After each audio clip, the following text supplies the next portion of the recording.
크로스웨이 성역 공부 이제 17주 10과 공부를 하려고 합니다. 10과 제목이 여호와께서 이와 같이 말씀하셨다라고 하는 제목인데요.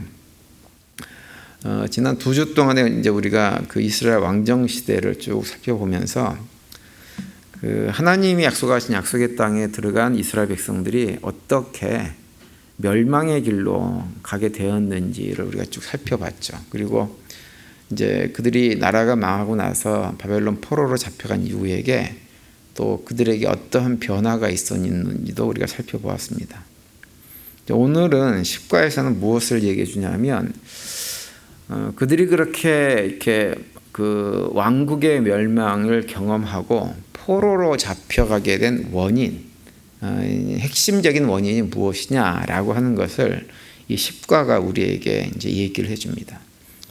그래서 이제 10과에 보면 그림이 3가지가 있는데요. 3개 중에서 오늘은 이제 2개를 좀 살펴보려고 하는데요.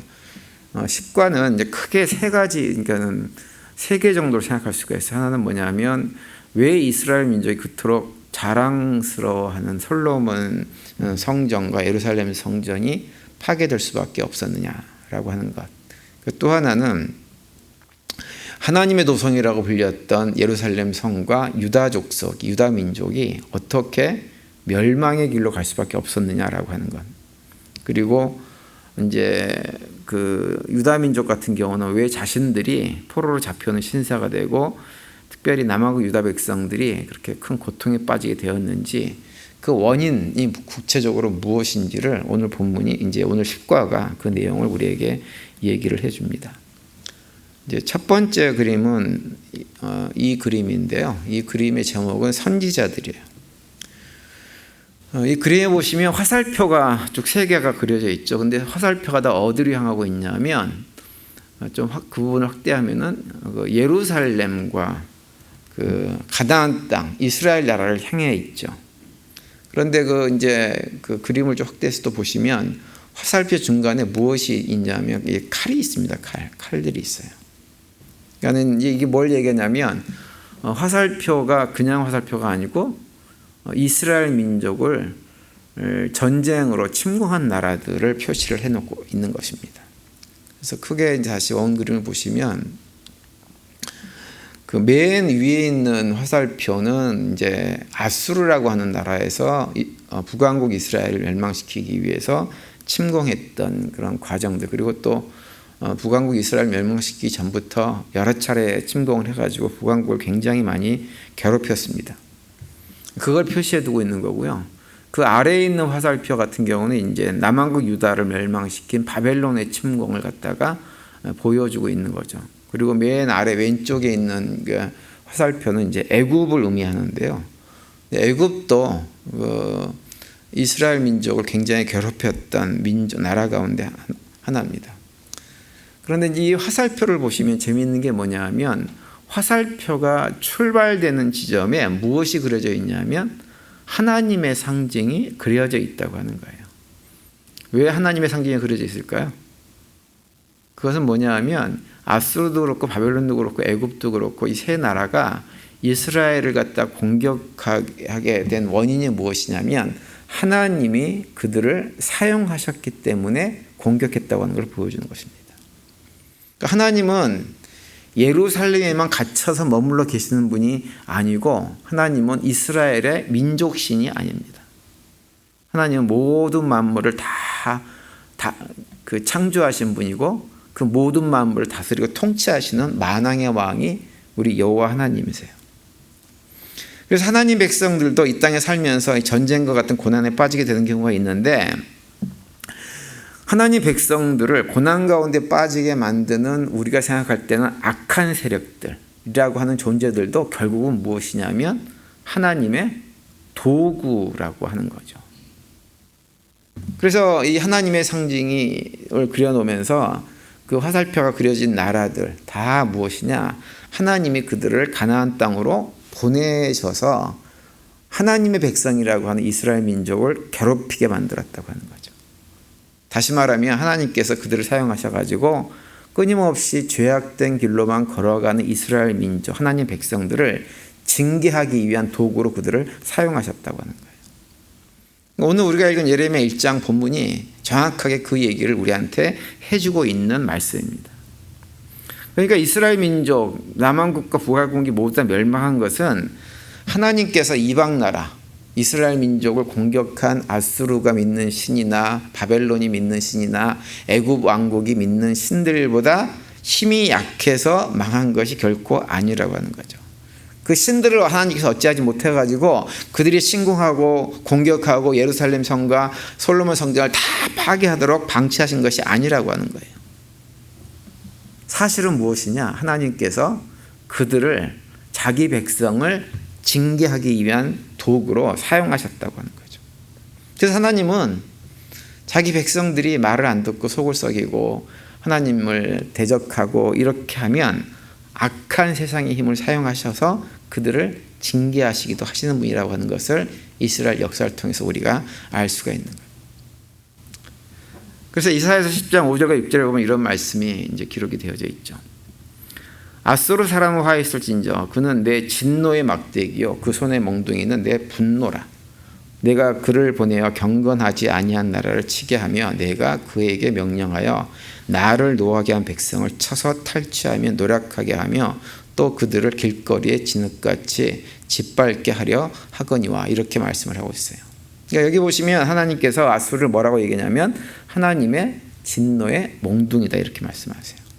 그러면서 6절에서 뭘 얘기하냐면 하나님이 그들을 경건하지 않은 민족, 경건하지 않은 민족이라는 것은 바로 이스라엘 민족을 말하죠.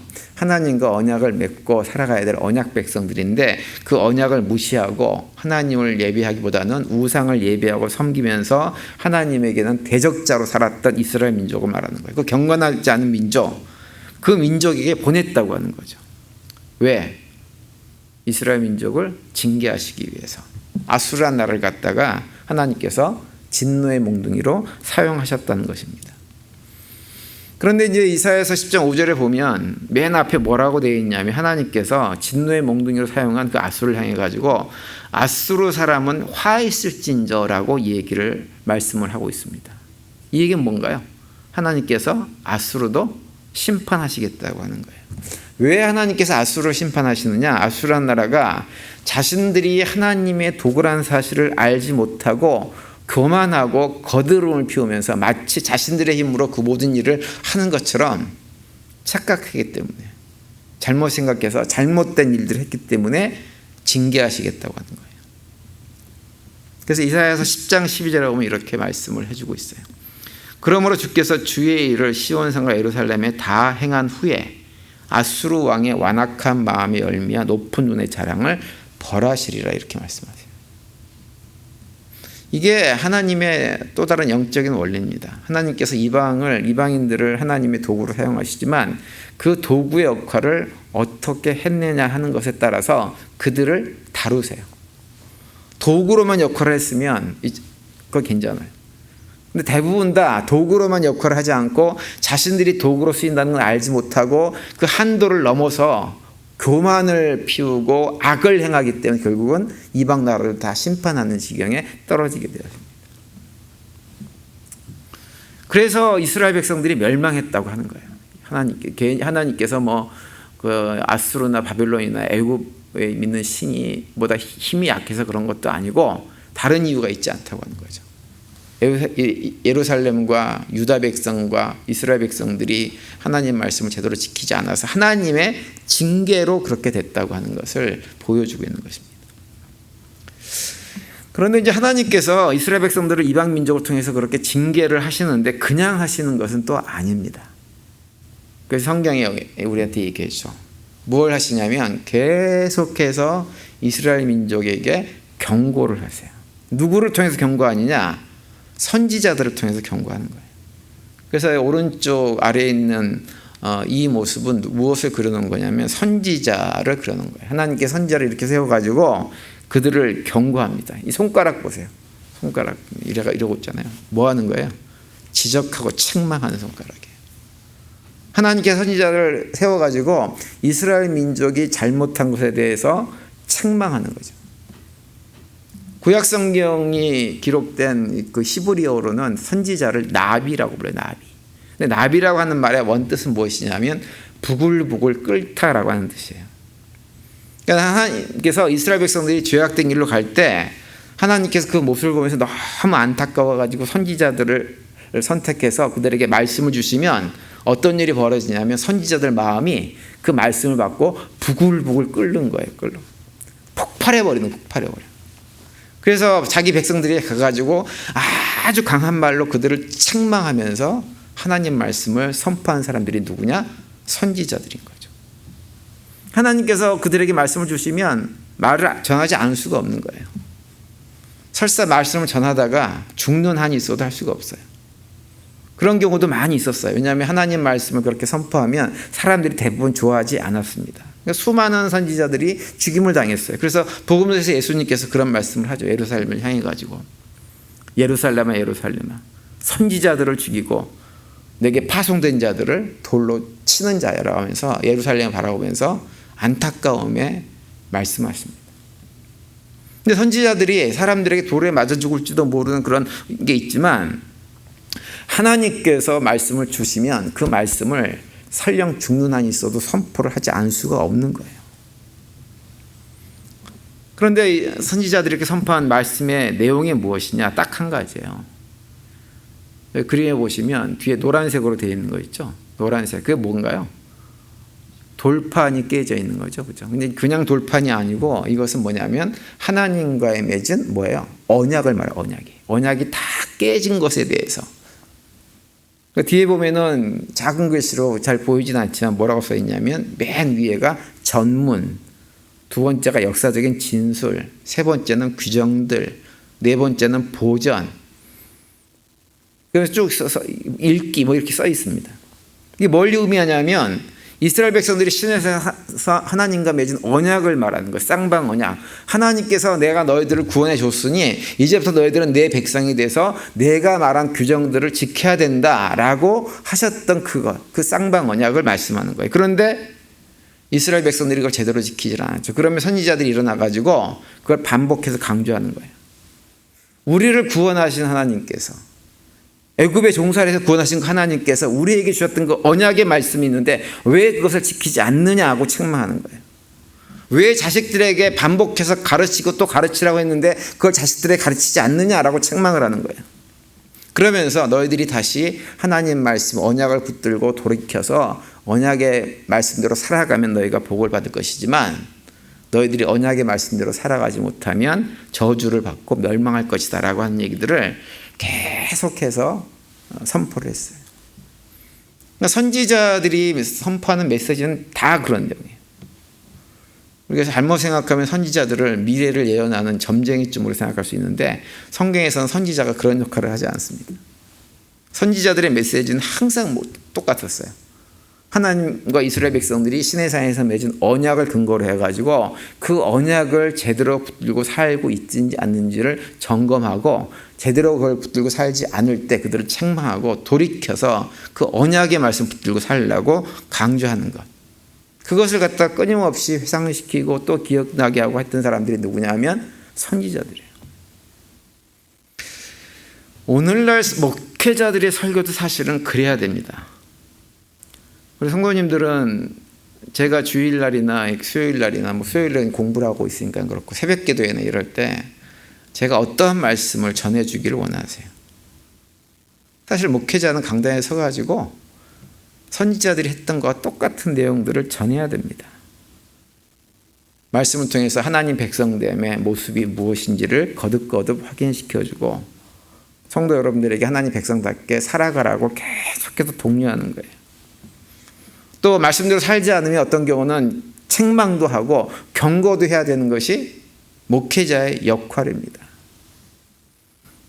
그리고 또 특별히 이제 그 중에서 하나님 백성답게 살아가려고 애를 쓰다가 이리 치고 저리 쳐서 고통당하는 성도들이 있으면 그 성도들에게는 걸어가는 그 길이 결코 틀리지 않았음을 거듭 확인해주고 그 길을 계속 힘으로 갈 수 있도록 독려해 주는 역할을 하는 것. 그것이 누구 역할이냐면 목회자의 역할이에요.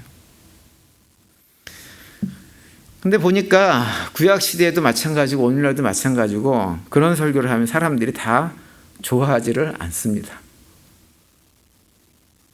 자기에게 듣기 좋고 자기 마음을 편하게 해주는 설교를 해야지 좋아해요. 설교만 그런 설교를 듣고 싶어하는 것이 아니라 하나님 말씀조차도 그러한 말씀만 골라서 읽으려고 합니다. 그래서 내 죄가 폭로되고 회개를 촉구하는 말씀은 가급적이면 피해갑니다. 그리고 말씀 속에서 위로가 되고 힘이 되고 소망을 주고 하는 이런 말씀들만을 잘 찾아가지고 암송하고 열심히 기억하면서 신앙생활을 하려고 해요. 물론 그런 말씀이 중요합니다. 그런데 그와 더불어서 우리의 죄를 폭로하고 우리에게 회개를 촉구하는 말씀도 우리가 귀담아 들어야 우리의 신앙이 건강해집니다. 따라서 오늘 저녁에 나오신 우리 성도님들은 말씀을 대할 때 정말 하나님께서 우리에게 들려주시고자 하는 그 음성의 귀를 기울인 우리 모두가 될 수 있게 되기를 바랍니다. 그래서 하나님의 말씀이 우리에게 다가올 때마다 그 말씀이 우리를 더욱더 새롭게 하고 영적으로 성장하게 만들어주는, 그래서 그런 성장을 갖다가 실질적으로 경험하며 살아가는 우리 모두가 될 수 있게 되기를 간절히 바랍니다. 그리고 이제 10과 두 번째 그림은 이 그림인데요. 이게 제목이 뭐냐면 개별적으로 지은 죄예요. 이 그림은 이제 당시 남한국 북한국 다 할 거 없이 이스라엘 사람들이 개별적으로 어떠한 죄의 악들을 행하고 살았는지를 보여주고 설명해 주는 그림이에요. 크게 6가지 카테고리로 묶을 수가 있어요. 이것이 대표적으로 이스라엘 백성들이 행했던 죄악들의 모습입니다. 이런 모습 때문에 하나님께서 이스라엘 백성들을 심판하셨다고 하는 거죠. 그래서 그림 맨 위에 보면 하나님 표식이 있고 거기에 뭐가 그려져 있어요? 심판봉이 더해져 있잖아요. 그죠? 하나님께서 이러한 이유 때문에 이스라엘 백성들을 심판하셨다고 하는 거예요. 그래서 이제 번호가 쭉 매겨져 있어요. 번호가 쭉 매겨져 있는데요. 1번은 심판봉에 설명했고 이 그림이에요. 이 그림. 뭐 하는 것 같으세요? 물 마시는 것 같으세요? 물이 아니고 술 마시는 거예요. 술. 음주 문화를 갖다가 보여주고 있는 것입니다. 근데 여기서 말하는 음주 문화라고 하는 것은 단순하게 음료수로서의 술을 말하는 것만은 아니에요. 성경을 읽어보면 성경 어디에도 술 마시지 말라는 표현은 없습니다. 술을 너무 가까이 하지 말라고 하는 경고의 말씀이 있어요. 술 취하지 말라는 말씀도 있어요. 그런데 그냥 무조건 술은 절대로 안 된다. 그거 금주해야 돼. 믿음의 사람들, 하나님 백성들은 금주해야 돼. 이런 말씀은 없어요. 잠언 31장 4절에 보면 이런 말씀이 있죠. 르무에라, 포도주를 마시는 것이 왕에게 마땅하지 아니하고 왕들에게 마땅하지 아니하며 독주를 찾는 것이 주권자들에게 마땅하지 않도다, 이렇게 얘기합니다. 독주를 찾는다는 얘기는 뭐냐면 술을 갖다가 정말 가까이 하는, 얼마나 웬만한 술은 그냥 그저 그렇게 느껴지면 독주를 찾겠어요. 그 얘기 뭐냐면 술에 완전히 찌들어 있다고 하는 거예요. 그래서는 안 된다고 하는 거예요. 이렇게 권면을 하죠. 그리고 에베소서 5장 18절 우리가 잘 아는 말씀, 술 취하지 말라, 이는 방탕한 것이니 오직 성령으로 충만을 받으라, 이렇게 말씀하죠. 그러니까 술이 취해 있는 상태가 돼서는 안 된다고 하는 거예요. 지난번 제가 주일날도 말씀드렸지만 술 같은 것이 우리를 취하게 만들어서는 안 되는 거예요. 근데 단순하게 이것이 술이 아니라 그건 무엇이냐면 우리로 하여금 우리의 영적인 어떤 의식 자체를 무력화시키는 것. 그래서 우리로 하여금 하나님 백성답게 살지 못하는 어떤 것에 취해 살아서는 안 된다는 것입니다. 그것이 술이 됐든지 뭐가 됐든지. 근데 우리는 살면서 하나님 백성다움을 잃게 만든 어떤 것에 취해 사는 경우가 굉장히 많이 있습니다. 뭐 세상 철학, 사상, 뭐 상식, 사람은 이래야 돼 라고 하는 자기 생각, 이런 것에 취해 살아요. 하나님 백성들은 지난번에 말씀드렸지만 하나님 말씀에 취해 살아야 돼요. 그리고 우리 안에 계신 성령 하나님에게 취해 살아야 됩니다. 취해 산다고 하는 말은 뭐냐면 온전한 이끌림을 받아야 돼요. 거기에 하나님 말씀의 이끌림을 받아야 되고 성령 하나님께 이끌림을 받아야지, 그 외에 다른 것에 붙들려 사는 것은 어떤 결과를 가져오냐면 결국은 우리로 하여금 죄악된 길을 걸어가도록 인도해 버립니다. 근데 이스라엘 백성들은 그랬다고 하는 거죠. 그러다 보니까 당연하게 무엇은 하지 않았냐면 하나님 말씀은 가까이 하지 않고 잊어버리고 살았어요. 결국 그래서 결과가 뭐냐? 결국 그래서 망했다고 하는 거죠. 북왕국 이스라엘 백성들 같은 경우는 완전히 사라져 버렸잖아요. 역사 속에서 사라져 버리는 지경까지 이르게 되어집니다. 그래서 취해 살지 말아야 돼요. 두 번째 그림은 이 그림인데요. 이것은 뭐냐면 여자가 앞에 있는 이렇게 차일인가요? 거기에 보면 막 뭐가 달려 있냐면 금은 보화가 이렇게 막 달려 있는 거예요. 이것은 뭘 의미하냐면 이스라엘 백성들 사이에 퍼져 있는 사치 문화를 의미하는 거예요. 사치스럽게 살았다고 하는 거예요. 굉장히 사치를 쫓고 그것을 추구하는 사람들을 살았다고 하는 거죠. 우리 한국 분들도 명품 그러면 조금 사죽을 못 쓰는 게 조금 있어요. 물론 이제 왜 사람들에게 명품을 사느냐라고 물어보면 현실적으로 어떤 얘기를 많이 하시냐면 명품을 사면 그것이 오래 쓰기 때문에. 예전에 저희 아버님이 저한테 그러셨어요. 야, 물건을 살 때 똑같은 어떤 종류인 경우 거기에서 제일 좋은 걸 사야 된다. 이렇게 늘 가르쳐 주셨어요. 왜냐하면 그래야만 오래 쓴대요. 옛날에 그 자동차를 살 때 현대에서 나온 엘란트라라고 하는 차가 있었잖아요. 엘란트라 차도 무슨 S, L, 그냥 L이 있고 L이가 있고 GLS가 있고 이렇게 제일 단계가 있잖아요. 그러면 항상 제일 높은 단계를 사라는 거예요. 그러니까 사람들이 명품을 이렇게 찾은 이유 중에 하나가 그런 현실적인 이유가 있기는 있습니다. 근데 우리가 조금 우리의 마음을 깊이 좀 들여다보게 되어지면 우리가 어떤 명품이나 사치품을 구하는 진짜 이유는 무엇인가요? 나 자신을 사람들에게 좀 보여주고 싶은 거예요. 과시하고 싶은 거예요. 나 이런 사람이야. 드러내고 싶은 거죠. 그래서 눈에 보이는 사람들이 볼 때 야 저거 굉장히 비싼 건데 라고 하는 거 느낌을 받게 하는 어떤 것을 자꾸 치장을 하려고 합니다. 근데 그것이 왜 문제냐? 그 마음 자체가 무엇이냐면 나 자신을 영광스럽게 만들고 싶은 거예요. 여러분 우리 사람이 사는 제일 되는 목적이 무엇인가요? 하나님의 이름을 영화롭게 하는 것이 사람의 제일 되는 목적이에요. 하나님의 이름을 영화롭게 하다 우리 인간들이 특히 믿음의 성도들이 하나님 백성들이 하나님의 이름을 영화롭게 하는 일보다도 내가 사람들에게 영광받고 칭찬받고 훌륭하다고 이렇게 소리를 듣는 이런 일에 관심을 갖는다는 것은 그것 자체가 이미 타락해 있는 것입니다. 우리가 갖고 와야 된다고 하면 정말 갖고 와야 되는 것은 무엇이냐면 우리의 영적인 내면을 갖고 와야죠. 그 영적인 내면이 화려하고 아름다워야죠. 근데 우리의 영적인 내면을 전혀 가꾸지 않으면서 겉모습만 치장하는 것으로는 사실은 현실적으로 그것이 만족도 되지 않습니다.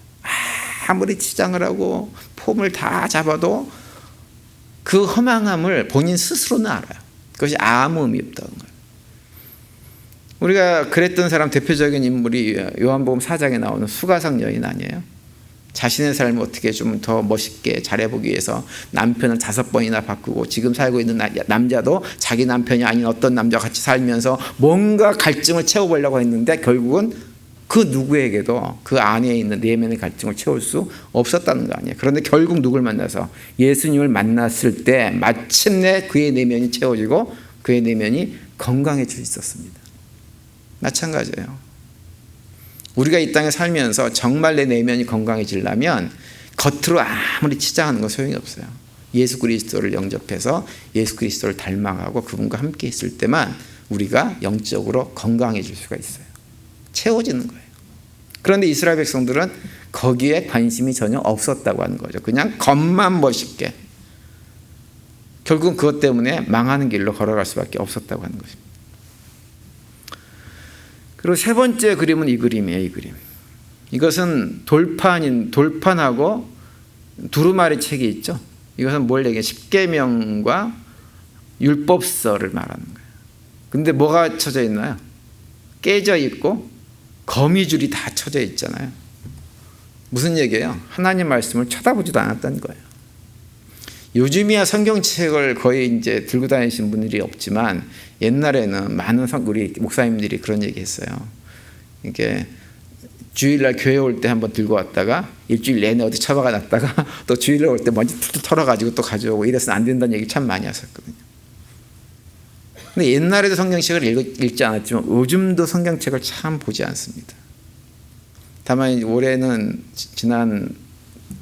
작년 여름부터는 이제 우리가 성경 통독을 해서 한 10분 가까이 이렇게 성경 통독을 참여하고 있긴 한데, 저는 좀 더 많은 분들이 성경을 읽었으면 좋겠어요. 자꾸 읽어야 돼요. 자꾸 읽고 또 읽고 자꾸 읽음으로 해가지고 읽고 묵상함을 하면서 또 기도하고 할 때 우리가 그 말씀 안에 있는 하나님의 뜻들을 분별할 수 있게 되어지고, 그렇게 되면 영적인 분별력이 생기는 거예요. 근데 하나님 말씀을 가까이 하지 않으면, 내가 읽고 묵상하지 않으면 주일날 목사가 설교만 듣는 거 가지고는 절대로 부족합니다. 영양실조에 걸리기 딱 좋은 거예요. 그래서 저는 우리 교회 성도님들이 정말 성경을 많이 읽었으면 좋겠어요. 많이 읽고, 특별히 연세가 드셔서 이제 특별히 할 일이 없으시잖아요. 그러면 사실은 한 달에 한 번도 통독이 가능해요. 특별히 할 일이 없는데요. 한 2시간만 읽으면 한 달에 한 번 통독 가능합니다.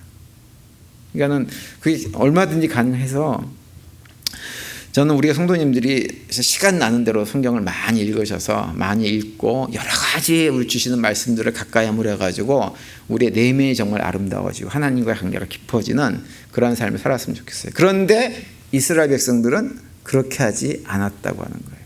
하나님 말씀 다 까먹고 다 잊어버리고, 이제 그 하나님의 말씀이 내 안에 없으면 그럼 내 안에 뭐가 살아날까요?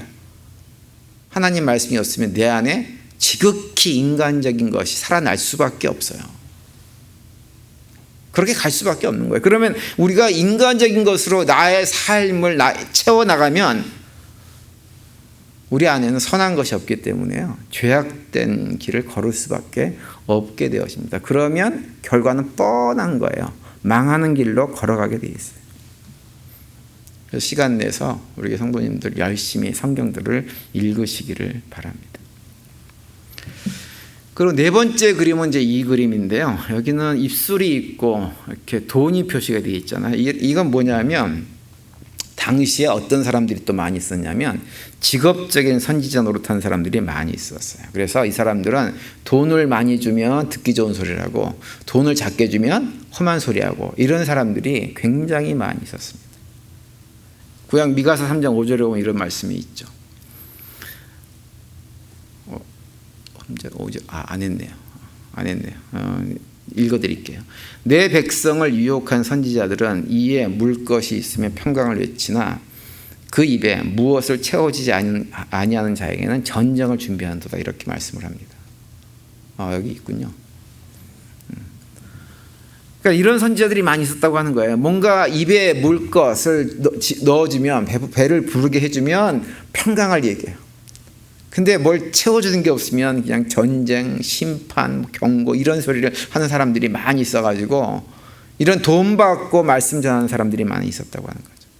그러다 보니까는 사람들이, 어떤 백성들의 어떤 그 선지자 같은 사람들이 백성들의 어떤 삶의 안위나 이런 것보다는 그냥 자기 수입에만 관심을 갖는 사람들도 많이 있었다고 미가 3장 11절에 이렇게 얘기합니다.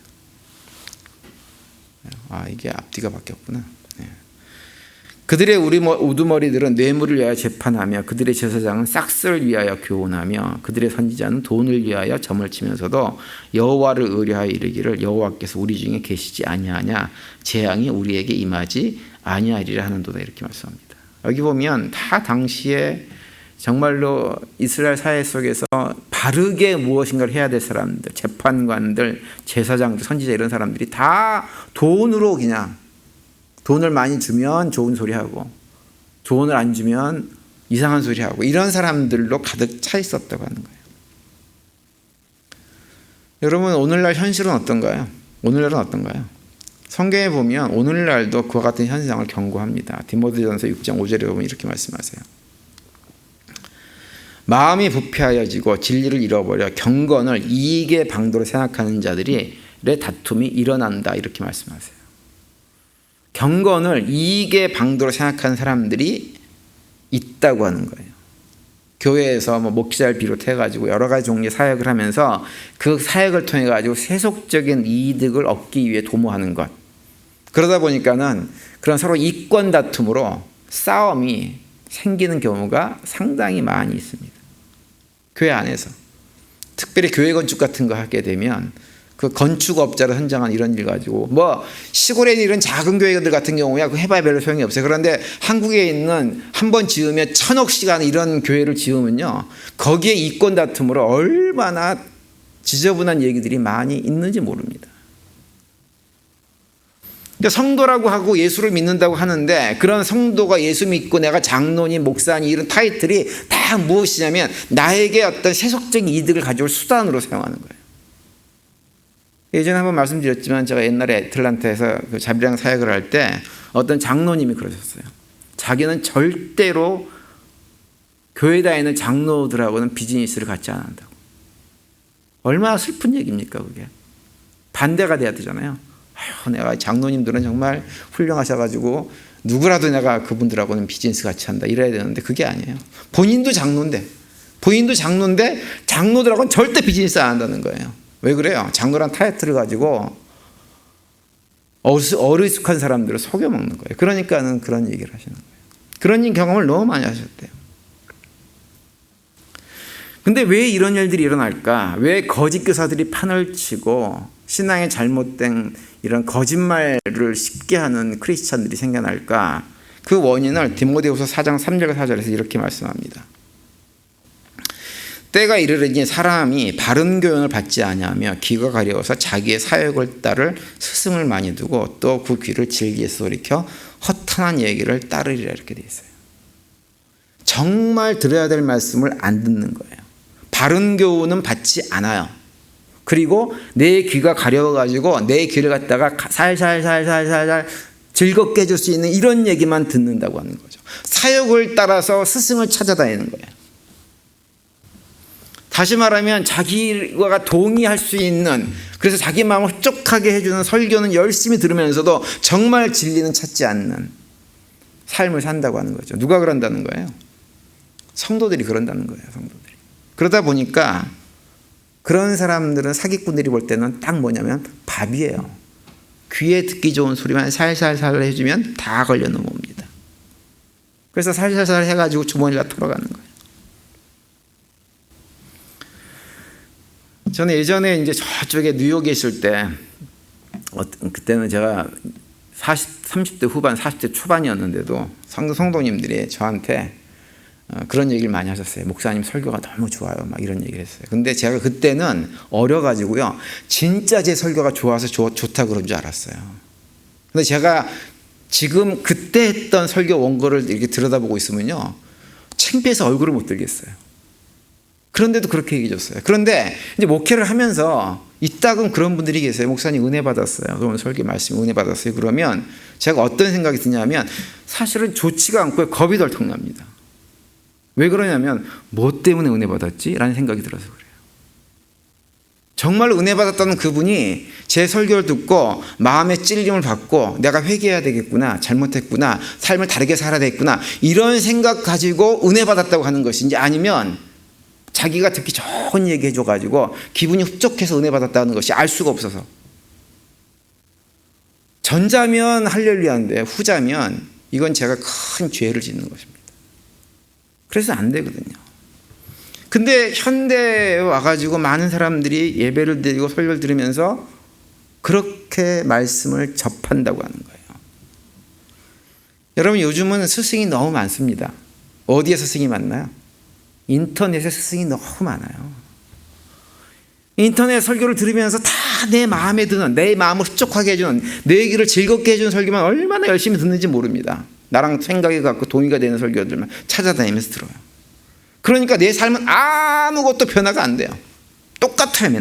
맨날 똑같은 소리만 들으니까 내 마음에 흡족한 것만 들으니까 그러다 보니까는 잘못된 신앙이 될 수밖에 없는 거예요. 그래서 여기서 얘기하는 것처럼 이 그림에서처럼 목회자들이 성도들의 입맛에 맞게 설교를 하는 것도 큰 잘못이지만 성도님들도 내 마음에 드는 내 귀가 즐거운 설교만 들으라고 하는 것들도 이것은 우리가 서로 간에 망하는 길로 가는 길이라고 하는 거예요. 이스라엘 백성들이 그랬다고 하는 거죠. 백성들도 자기가 듣고 싶은 얘기만 듣고 말하는 산 선지자들도 돈을 주면 즐거운 얘기 해주고 돈을 안 주면 험악한 얘기하고 거기에 휘둘렸기 때문에 결국은 망한 길로 갈 수밖에 없었다고 하는 거예요. 그 다음에 다섯 번째는 저울추가 있고 가운데 퀘션 마크 되어 있잖아요. 이것은 뭘 의미하냐면 출애굽기나 신명기에 보면 하나님께서 이스라엘 백성들에게 한 7번 정도 반복해서 한 얘기가 뭐냐면 저울추를 속이지 말라라고 하는 거였어요. 그러니까 장사할 때 저울추를 속여가지고 사람들 속여서 물건을 사고 팔고 하지 말라고 하는 거예요. 그런데 여러분, 저울추를 속이면 사실 공동체 안에서 누가 손해를 많이 볼까요? 가진 사람이 손해볼까요? 없는 사람들이 손해볼까요? 그런 경우 대부분 없는 사람들이 손해를 봅니다. 가난한 사람들, 힘없는 사람들이 고생을 하게 돼 있어요. 하나님께서 저울추를 속이지 말라고 말씀하세요. 그 얘기는 뭐냐면 우리 성도들이 세상에 나가서 비즈니스를 할 때 상도덕을 잘 지켜야 된다고 하는 거예요. 정직하게 장사해야 된다고 하는 거죠. 수입이 정당해야 된다고 하는 거예요. 그런데 안타깝게도 유대인들은 예나 지금이나 비즈니스를 그렇게 하지를 않습니다. 조상 때부터 그러더니 지금까지도 그러고 살아가요. 저울추를 계속 속입니다. 그리고 속이는 게 잘했다고 생각을 해요. 근데 저는 돈 문제는 정말 정직해야 된다고 늘 생각을 해요. 돈 문제. 그리고 우리가 돈을 쫓아다녀서는 안 됩니다. 디모데후서 6장 10절에서 그 말씀 우리한테 해주고 있죠. 돈을 사랑하면 일만 악의 뿌리가 되나니 이것을 탐내는 자들은 미혹을 받아 믿음에 서다나 많은 근심으로 자기를 찔렀도다 이렇게 되어 있어요. 여기 자기를 찔렀다고 하는 얘기 뭐냐면요, 자기 스스로 망하는 길로 갔다라고 하는 얘기예요. 안타까운 것은 우리가 하나님의 자녀라고 하면서도 앞에서도 말씀 잠깐 드렸지만 수단과 방법을 가리지 않고 그냥 돈 벌려고 안간힘을 쓰시는 분들이 이따금 있어요. 주변에 보면. 그런 분들을 보면 안타깝습니다. 막 주변 사람들 다 죽여가면서도 나만 그냥 잘 살면 된다 이렇게 생각하시는 분들이 덜어 있어요. 그런데 그러지 말아야 된다고 하는 거예요. 성도 여러분들이 혹시라도 주변에 그런 분들이 눈에 보이면 말려주세요.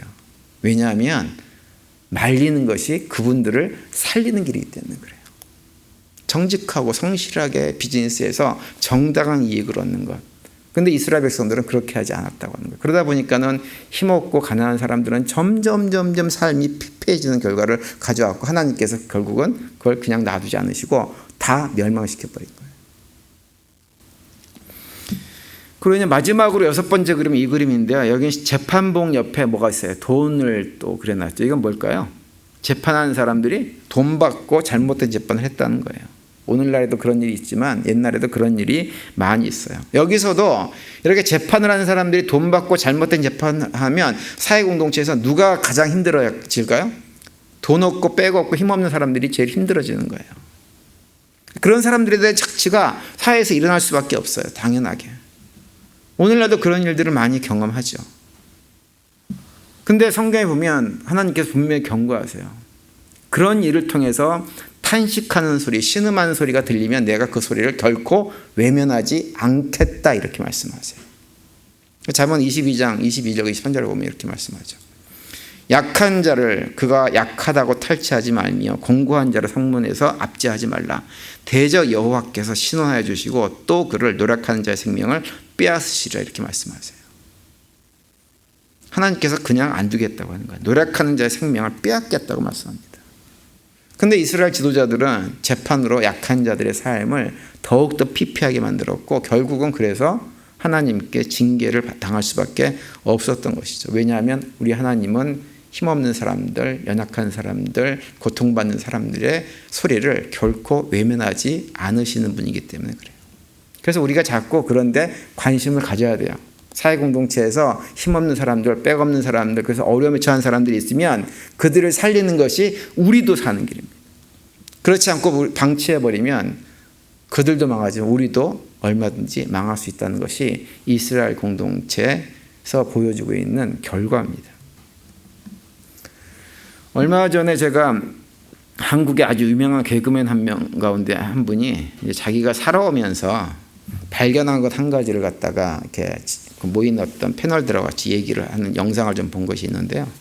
그 친구가 어떤 얘기를 하냐면 자기가 살아보니까 그 친구도 나이가 한 50대 중반쯤 됐어요. 그러니까 꽤 이제 많이 살았죠. 나이가 좀 있죠. 그러니까 어떤 얘기를 하냐면 인성이 나쁜 사람들, 그래서 사람들에게 좋지 않은 일들을 아무렇지도 않게 하면서도 아닌 척하고 다니는 이런 사람들 보면 자기가 살아보니까 빠르고 늦고의 그런 차이점은 있지만 언젠가는 그 모든 것이 다 드러나게 되더라, 이런 얘기를 해요. 언젠가는 다 드러나게 되더라. 그런 사람들이 한때 사회적으로 성공할 수도 있대요. 근데 그 사회적 성공도 결국은 한때고 나쁜 사람들은 결국은 다 망하고 무너지는 결과를 가져오더라고 하는 거예요. 그걸 자기가 봤다고 하는 거예요. 그러면서 단순하게 이게 시기일 문제일 뿐이지 반드시 다 드러나게 돼 있다, 이런 얘기를 하더라고요. 성경도 우리에게 똑같은 얘기를 해주시는 거예요. 다 드러나고 하나님께서 심판하실 때가 있다고 하는 것을 반복해서 얘기합니다. 그것을 이스라엘 민족 공동체를 통해서 우리에게 보여줍니다. 그래서 우리가 최선을 다해서 죄를 멀리해야 되는 것은 무엇이냐면 그 죄가 결국 우리의 삶을 어디로? 지옥으로 인도하기 때문에, 우리를 망하게 하기 때문에 죄를 멀리해야 되는 거예요. 남은 한 주간 지내시면서 혹시라도 나는 나의 말이나 행동, 사람들과의 관계, 비즈니스 생활, 이런 모든 것들 속에서 하나님 보시기에 바르게 하고 있는지, 혹시라도 그 가운데 조그만 죄라도, 죄의 악이라도 없는지를 한번 점검해 보는 시간들을 가지시길 바랍니다. 그래서 남은 한 주간의 삶 동안에 무엇을 하든지 하나님의 뜻대로 행함으로 말미암아서 우리의 삶이 망하는 길로 가는 것이 아니라 더욱더 복된 삶으로 이렇게 나아갈 수 있는 우리 모두가 되시기를 간절히 축원을 드립니다.